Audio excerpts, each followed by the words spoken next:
Hi, I'm Carla, Strategic Insights Manager at Google UK, and my job here is to provide clients with data and insights to inform their marketing strategies.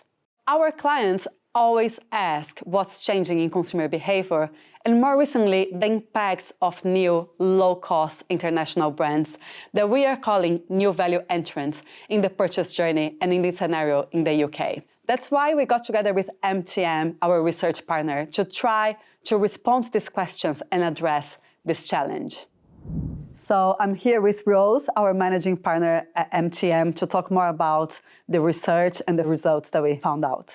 Thanks, Carla. Yeah, so I think the starting point for us with this research was we really want to conduct a 360 evaluation of UK shoppers, particularly looking at these low-cost brands that we're calling new value entrants and how they've gained so much momentum. So the starting point was a really comprehensive, robust survey, 3,500 UK shoppers, with a spotlight on Gen Z because we had a few hypotheses and theories, didn't we, around whether they were the driving force behind these new value entrants. We looked across different retailers, different categories, but we also underpinned the research with some focus groups, some qualitative research, and also some expert opinions as well to give that really sort of comprehensive and holistic evaluation. It was really interesting to have this 360 view of consumers, experts, but also some qualitative points to help us understand even better the data points we were seeing.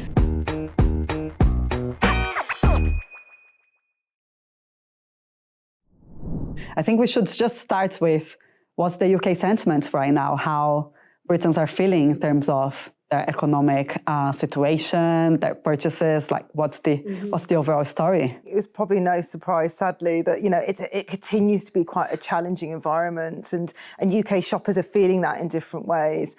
So I think one of the sort of numbers that illustrates this is 4 in 10 saying that they're struggling to pay their bills or worried about paying their bills.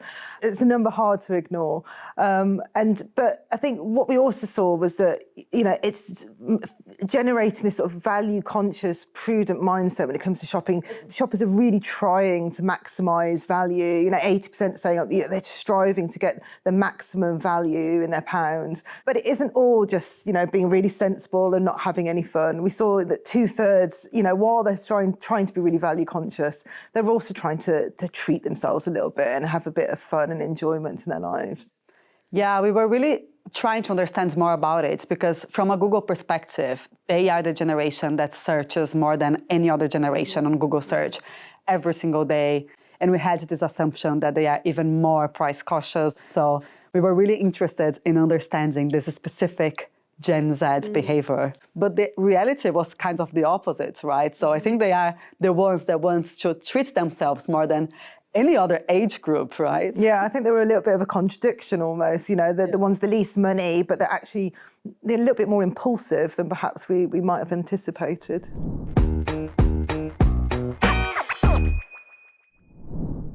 So Rose, the next big question we really wanted an answer to is who is buying from these low price, low cost brands that are challenging the markets right now.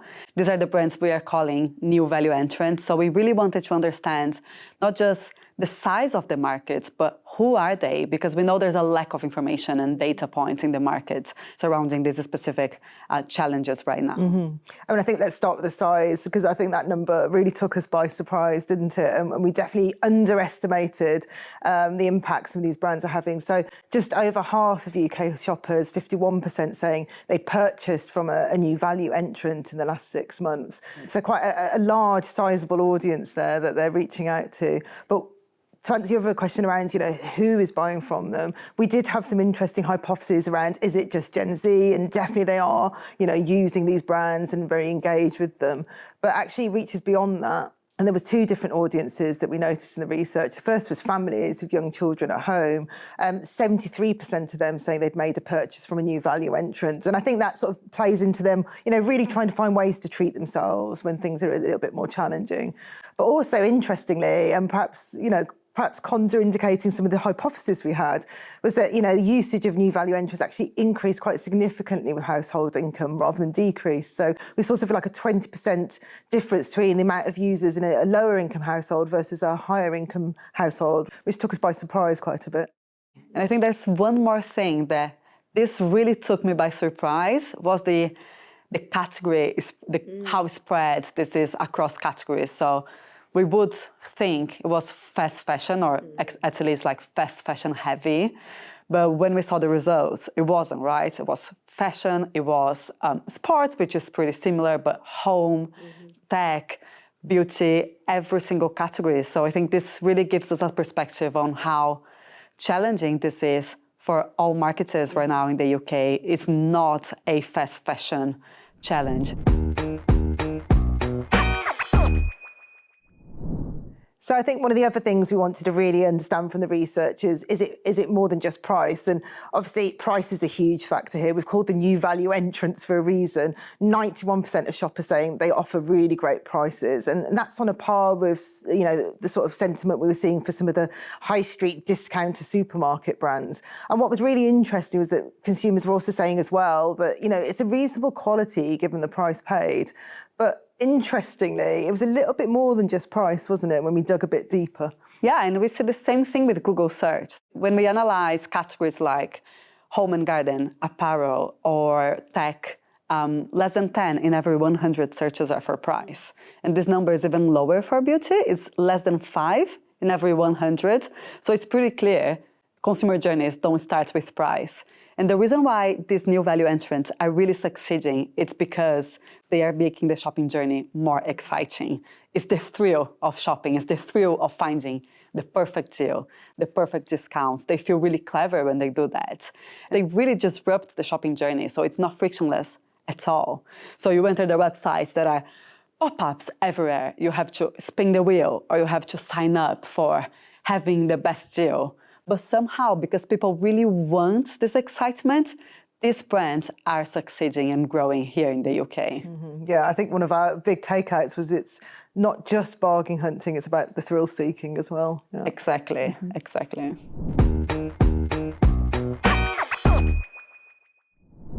So Rose, I believe the question that is in people's minds when we present the results is, okay, they are doubling down on excitement and price, but what about the quality, you know? What about the experience when the product arrives? And we really wanted to understand more about it, right? Mm-hmm. Yeah, I mean, we've all heard stories or shared silly things on social media around times where, you know, MV's new value entrants have really disappointed UK shoppers. But actually what was really interesting from the research was to find out that actually 75% of shoppers from some of these new value entrants were actually pleasantly surprised by the quality of the items they received.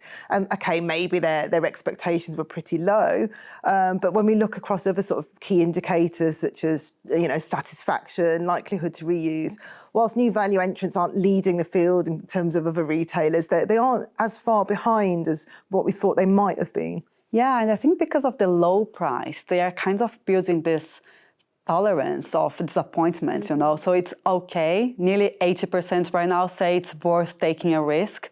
So I think they are doing a great job in building this tolerance of disappointment because it's low cost, so it's just worth it, you know. Give it a go, I would say. Yeah, absolutely. You might as well. And I think what the interesting sort of counterpoint to that is that while that's great for like the one-off purchase, it's quite a bit of fun, I might get a bit of a bargain, it's not really translating yet into sort of defined loyalty to these brands and preference and real top-of-mind consideration for being brands that you'd really rely on in emergency. And there's still some way for them to go in terms of establishing themselves as really preferred brands in people's repertoires across different categories. Totally. This is good news, right? It means UK brands have everything to play for. Absolutely. So I think, you know, we've learned a lot from this research. We know that, you know, half of UK shoppers have purchased from new value entrants, but quite interestingly, you know, there's still all to play for. They're not preferred and established brands within their own categories just yet. So what would your advice be for UK marketers trying to fight against the rise of some of these new value entrant brands? Yeah, I think first of all, when we always tell clients that these new value entrants, they really double down on their tech capabilities. So they rely on their first-party data to understand and address their strategies. So they never judge success by one-off purchase. It's always about lifetime value and how many purchases these clients are making. So I would say do the same. basically inform all your business decisions with your first-party data to address these challenges and to grow and defend your market share. This will be really important for you to succeed. So definitely executing that strategy is really important. But what we also saw was, that excitement and thrill seeking and how well new value entrants are sort of matching that and really adding thrills and excitement to the shopping journey. So what would your advice be there? Yeah, I think the best thing to do is reinforcing your category preference when people are purchasing. We know people are searching, streaming, scrolling and shopping. So I would say every time they are doing that, show up and cut through the journey, reinforcing your messages and your brand positioning, because people prefer you, but they need some reminders, when they are purchasing. And to add on that and to build on that, I think there's something else, which is about creatives. So the only way to connect emotionally with them is by delivering the right creatives. So we really advise people to multiply their creatives and to build this creative system that will really inform and address your AI capabilities. So people will be able to see your message, the right message at the right time. And this will be the best thing to do to grow and win the hearts of our customers. So as much about intercepting them in the right moments and inspiring them at the right time as well. Definitely. We hope this video was useful for you to understand more consumer behavior, and hopefully you have all the tools and insights you need to address this challenge in 2025 and beyond.